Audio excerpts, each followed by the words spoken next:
There is a new movie out called Train Dreams.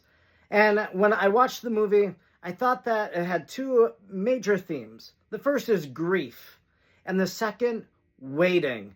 Now, I'm a Catholic priest, and so when I watched the movie and as I kept seeing this idea of waiting recurring throughout the movie, I thought maybe this is a good movie for Advent to really get people thinking about the notion of waiting for so much in our life. Now, I heard of the movie Train Dreams. A lot of different commentators have talked about it as possibly being in the slate of Netflix's Oscar contenders. I don't know how I feel about that. But, so I received a pre-screener link of Train Dreams earlier in the week. And I tried watching it one night, and admittedly, it was 9 o'clock at night, and it was a long day, and I was just too tired to watch it. I watched about 15 minutes of it, and I said, this is a little too slow for me, not tonight. So I turned on something else that was a bit more fast-paced. So then I tried watching it again when it came out, when it released on Netflix.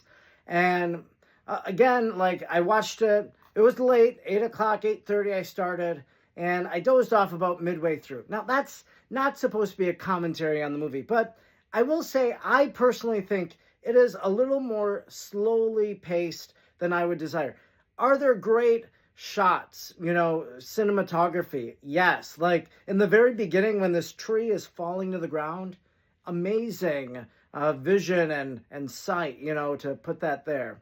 Now, this movie Train Dreams, what's it about? It's really about American logging. It's about a character named Robert and just his life. And so even from the very beginning, there was this sense of loss and lack of identity. He meets his wife, gets a little identity, but then there's loss again, grief there.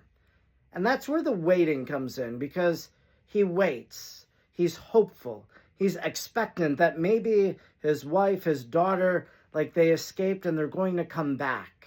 I won't tell you what the tragedy was or anything like that. And so there is a line, someone says, the narrator, it's really a narrated movie about this novella. And so he says, there he was waiting. And then there was another line, this character that he meets along the way, starts talking to. She says to him, "We're just waiting here to see what we have been left here for." Waiting to see what we've been left here for. What's the purpose? What's the meaning? There are other moments where he's waiting. He's just sitting there and he's waiting. It's a movie, I think, about waiting. And maybe that's why I was so uncomfortable with the movie. Why I thought it was too slow. Because I had to wait for the story to unfold. After the movie was done, I just Googled, reviews of Train Dreams. I want to see what other people were saying. And maybe other people identify with what I'm saying. I saw a few comments like that, other people. Yeah. So anyways, I might rewatch this movie again another time just to see again how it hits me a second time that I watch it from beginning to end. About an hour in, I said to myself, I get it now. And there was something that happened about 45, 50 minutes in that I'm okay, I'm on the same page as this movie now. Train Dreams. Have you seen it? What did you think? Leave comments if you have. God bless you.